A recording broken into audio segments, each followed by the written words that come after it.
Karen thought she could bully her new neighbor for wearing a swimsuit, until she found out the rule-breaking sunbather was the FBI's most powerful woman. Before we go any further, comment where in the world you are watching from, and make sure to subscribe because tomorrow's story is one you don't want to miss. It was another scorching summer day in the pristine suburban neighborhood of Northern Virginia. Identical two-story houses lined the streets, each with perfectly manicured lawns and tasteful landscaping. The heat was oppressive, shimmering off the asphalt of the quiet cul-de-sac. At the end of this picturesque street stood two adjacent houses that would soon become the center of an unexpected neighborhood drama. The first house belonged to Diane Matthews, a confident, sophisticated 45-year-old woman who had recently moved to the neighborhood. Few neighbors knew much about her, as she kept to herself and was often away for days at a time. What they didn't know was that Diane was actually the recently appointed director of the FBI's Washington field office, one of the most powerful positions in federal law enforcement. The second house belonged to Karen Winters, a neighborhood busybody, known for her strict adherence to HOA rules and general disapproval of anything she deemed improper. At 50, Karen had appointed herself the unofficial neighborhood watchdog, keeping meticulous notes on every perceived violation and filing regular complaints with the Homeowners Association. Her husband, Bob, had long ago learned to tune out her constant critiques of the neighbors. On this particular Saturday, Diane had decided to take advantage of her rare day off by relaxing in her backyard. She reclined on a lounge chair beside her private in-ground pool, wearing a modest but stylish one-piece swimsuit and large sunglasses.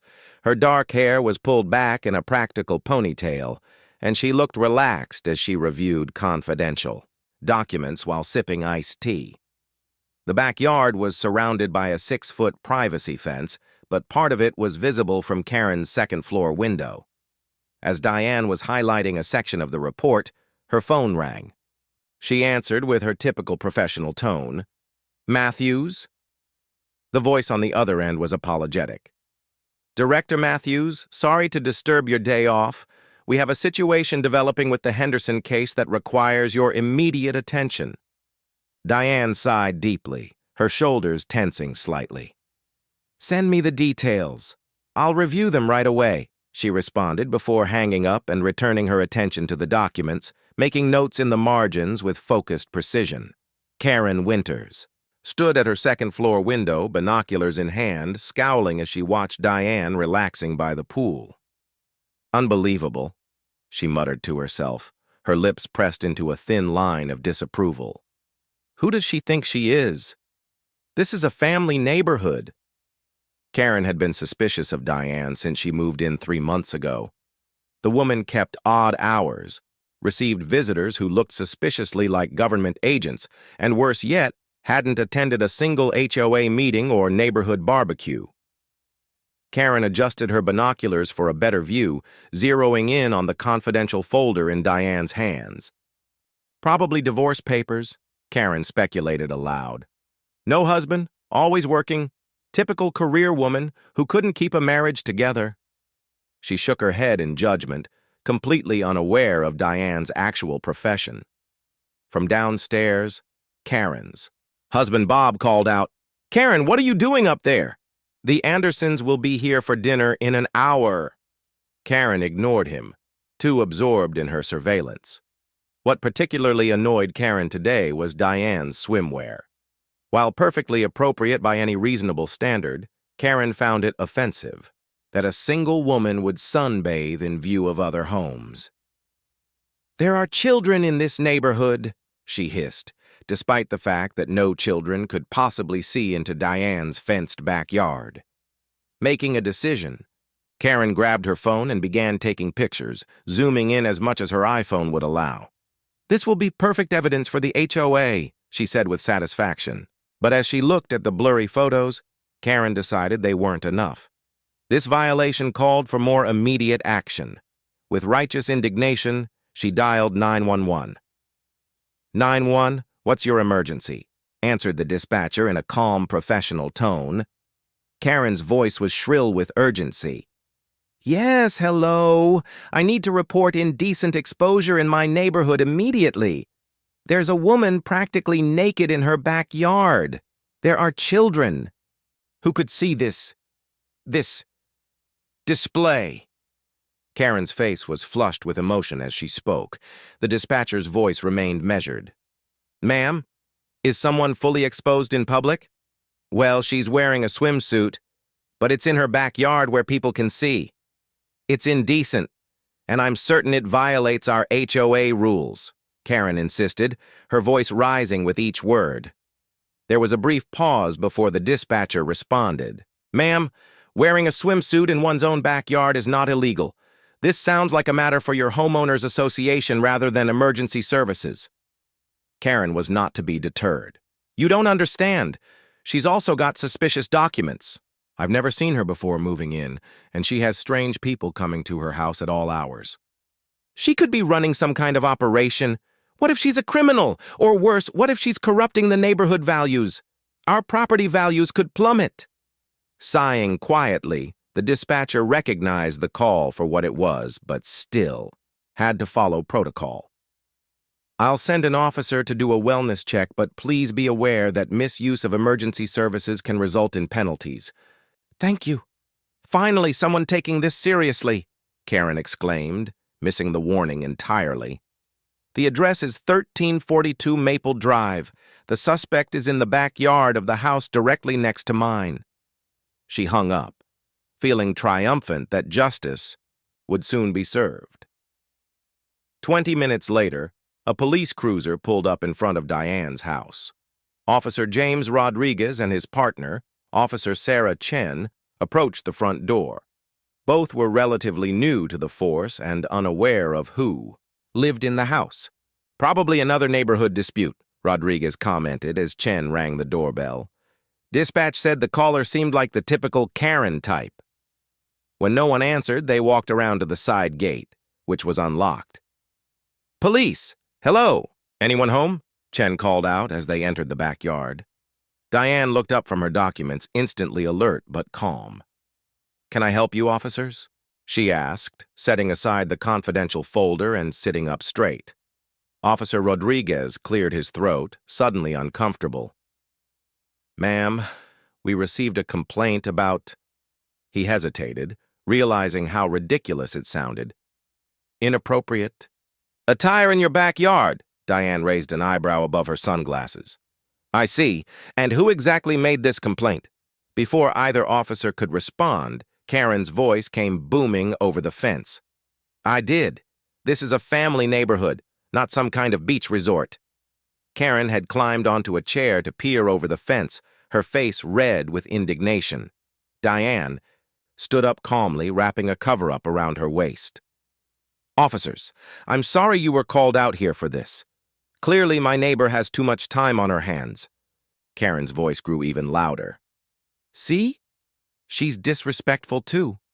I want her cited for indecent exposure and disturbing the peace, and those documents look suspicious. Officer Chen, looking increasingly embarrassed, turned to Karen. Ma'am, please, return to your property. There's nothing illegal happening here. At that moment, Diane's phone rang again. She excused herself and answered it, still maintaining perfect composure. Matthews? Yes, sir. I understand. I'll be there in 30 minutes. She hung up and turned to the officers. I apologize, but I need to go. National security matter. Officer Rodriguez looked confused. National security? With a slight smile, Diane reached into her bag and produced her credentials. Director Diane Matthews, FBI Washington Field Office. Here's my identification. The officer's eyes widened as they examined the credentials of one of the highest-ranking FBI officials in the region. Chen swallowed hard. We're so sorry to have disturbed you, Director Matthews. Karen, still peering over the fence, couldn't hear the conversation clearly, but saw the officer's demeanor change dramatically. What's going on? Why aren't you arresting her? She demanded. Diane looked directly at Karen for the first time. Mrs. Winters, I believe? Perhaps you'd like to join this conversation properly instead of spying over the fence. Karen huffed but disappeared from view, appearing moments later through the side gate. She marched into the backyard, still indignant, but faltered when she saw the respectful stance of the two officers. "Mrs. Winters," Officer Chen began formally, "I need to advise you that filing false police reports is a serious offense. Additionally, using emergency services for non-emergency matters can result in fines." Karen's mouth fell open. "False report? But she's wearing appropriate attire in the privacy of her own fenced backyard," Rodriguez interrupted, "which is perfectly legal." Diane stepped forward, her presence suddenly commanding despite her casual attire. "Mrs. Winters, I'm Director Diane Matthews of the FBI. Those suspicious documents you were so concerned about are classified materials related to national security." The color drained from Karen's face as she processed this information. The FBI? But you never said anything about da." "I'm not in the habit of announcing my position to the neighborhood," Diane replied coolly. "Most of my neighbors respect privacy, a concept you might want to familiarize yourself with." Karen stammered, looking to the officers for support and finding none. "I was just trying to protect the neighborhood. How was I supposed to know?" "You weren't supposed to know," Diane said firmly. "Just as you weren't supposed to be spying on me with binoculars. Yes, I've noticed. Or taking photos of me without consent, which, depending on intent, could potentially violate certain laws." The immediate physical aftermath with the police officers escorting Karen back to her property. This physical removal serves as a visual metaphor for her social demotion within the neighborhood hierarchy. The officer's stern warning about misuse of emergency services and invasion of privacy carries legal weight, but more importantly, it occurs in full view of the neighborhood, creating a public rebuke that undermines Karen's self-appointed authority. The gathered neighbors who had been watching the drama unfold quickly disperse, but their whispers indicate that the story is already spreading throughout the community. This moment represents a complete inversion of Karen's social standing, from the person who judges others to the person being judged by all. When Karen returns home, she faces her husband, Bob, who witnessed the entire humiliating scene from their porch. Bob's simple statement, "An FBI director, Karen, you called the cops on an FBI director for swimming in her own pool," encapsulates the absurdity of the situation. His tone carries not anger, but disbelief and weariness, suggesting this isn't the first time Karen's overreach has caused problems. Karen's defensive response, "How was I supposed to know?" reveals her inability to accept accountability. Rather than acknowledging her fundamental error of spying on and judging a neighbor, she focuses only on her ignorance of Diane's professional status. This suggests that Karen hasn't truly learned her lesson. She regrets getting caught and facing consequences rather than understanding the inappropriate nature of her actions, regardless of who the target was. Bob's suggestion that she could have simply minded her own business offers the moral center of the story in its simplest form. His decision to cancel dinner with the Andersons demonstrates how Karen's actions have immediate social consequences for their household. The cancellation symbolizes their temporary social exile from neighborhood activities, a particularly fitting punishment for someone who values social standing as much as Karen does. Bob's character serves as an important foil to Karen throughout the script, representing the voice of reason and social propriety that Karen claims to uphold but actually violates through her actions. The next morning brings a new phase of the aftermath, showing how the neighborhood dynamics have shifted overnight. The fact that Diane is comfortably watering plants in her front yard demonstrates her confidence and lack of shame, a stark contrast to Karen, who is noticeably absent from public view. Bob's approach with a gift basket represents the traditional suburban peace offering, but it also shows how quickly Karen's authority has been undermined when her husband must make apologies on her behalf. The gift basket itself is a symbol of suburban diplomacy, a physical manifestation of the unwritten social contract that governs neighborhood relations, which Karen has violated. Bob's awkward demeanor when approaching Diane reveals his embarrassment and discomfort, but also demonstrates his moral character in taking responsibility for making amends. His careful address of Diane as Director Matthews shows his immediate recognition and respect for her authority, both professional and, now, social. The fact that he acknowledges his wife can be overzealous about neighborhood matters is a significant understatement that attempts to minimize her behavior, but it also shows that he's aware of her problematic tendencies. This suggests a history of similar, if less dramatic, incidents in the past. Diane's graceful acceptance of the apology demonstrates her emotional intelligence and social skill. Her response that she understands wanting to keep a neighborhood safe, but there are boundaries acknowledges the legitimate role of community vigilance while firmly establishing limits. This moment establishes Diane as the new moral authority in the neighborhood, someone who understands the balance between security and privacy, community standards and personal freedom. Her response is not vengeful but measured, showing wisdom that contrasts with Karen's impulsiveness. The revelation that Karen has been banned from Neighborhood Watch for 6 months by unanimous vote indicates how swiftly and decisively the community has responded to the incident. The unanimous nature of the vote is particularly telling. Not a single neighbor stood by Karen's actions, suggesting she may have been terrorizing others with her surveillance and judgments as well. Karen's removal from the HOA board represents her complete loss of institutional power within the neighborhood. These consequences strike at the very heart of Karen's identity as the neighborhood's self-appointed guardian, making the punishment perfectly tailored to the offense. Diane's response, that the consequences seem appropriate rather than excessive, shows her sense of proportionality and justice. She doesn't seek vengeance or humiliation, but simply a restoration of proper boundaries. Her comment demonstrates a fundamental understanding of restorative rather than punitive justice. She wants behavioral change, not merely retribution. 2. Script then delivers a masterful final twist when Diane mentions her security cameras that feed directly to an FBI monitoring system. This revelation serves multiple purposes in the aftermath. First, it creates a moment of delicious irony. Karen, who believed herself to be the watcher, was actually being watched all along.